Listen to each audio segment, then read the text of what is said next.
Oui, bonjour chers amis, je voulais revenir sur un fait de l'actualité qui m'a fait réagir et j'ai voulu vous faire un petit commentaire par rapport à ça. Donc un commentaire que j'ai appelé un gilet de sauvetage pour le zouave du pont de l'Alma. Et quel symbole pour une statue! Et vous ne m'en voudrez pas, cher ami, de vous faire remarquer que vous aussi, qui n'êtes pas des statues, vous en avez besoin d'un gilet de sauvetage. Mais me direz-vous, c'est pour la planète, c'est pas pour la statue, et il est urgent de sensibiliser la population à cette terre qui prend l'eau. Ah oui, comme cette bonne vieille arche de Noé, elle aussi, elle l'a pris dans des temps reculés sans toutefois sombrer, flottant allègrement, puisqu'elle était revêtue, ointe de poids, cette bonne huile qui isole, qui met à part et sauve. Voilà sans doute un point qui me relie à Artus Bertrand, c'est l'urgence de sauver. Et notre belle vieille terre qui nous a été donnée comme un jardin à entretenir pour jouir de ses ressources et de ses bienfaits, s'est transformée en cette vieille cabane vacillante et prête à rompre, comme nous le prédisait Ésaïe dans son chapitre 24, versets 19 à 20. Car les écluses d'en haut s'ouvrent et les fondements de la terre sont ébranlés. La terre, elle est déchirée, la terre se brise, la terre chancelle comme un homme ivre, elle vacille comme une cabane, son péché pèse sur elle, elle tombe et ne se relève plus. Et l'on comprend dans la Bible, dans sa lecture éclairée par le Saint-Esprit, que le responsable de tout ce désordre commençant, c'est le péché. C'est ce mal répété, insidieux, qui mine le cœur de l'humain, au point que lui-même, vacillant de plus en plus, la nature tout entière, comme à l'unisson avec lui, tombe dans le même chaos.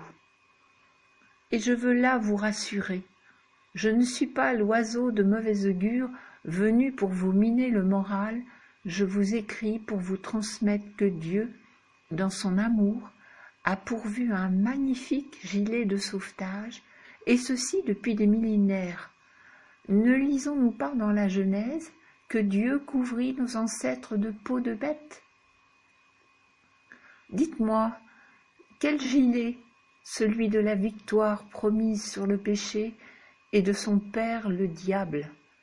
Ces peaux sont le symbole de cet agneau sans tache qui est venu dans la personne de Jésus.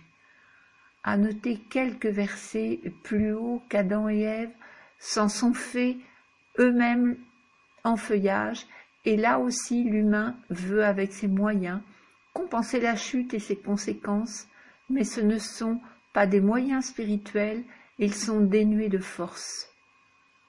Sans cesse, Dieu associe la nature à notre état spirituel, pour nous redire que nous avons été créés dans un jardin qui s'appelait Éden et qui se trouvait probablement à Jérusalem.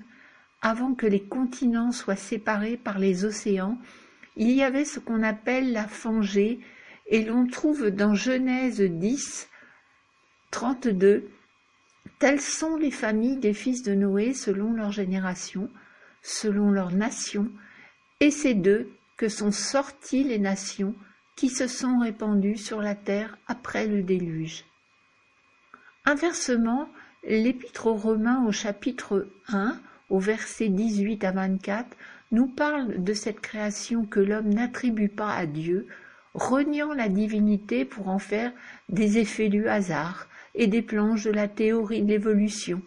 Et cette attitude de révolte athée jette l'humain dans le péché et ses turpitudes.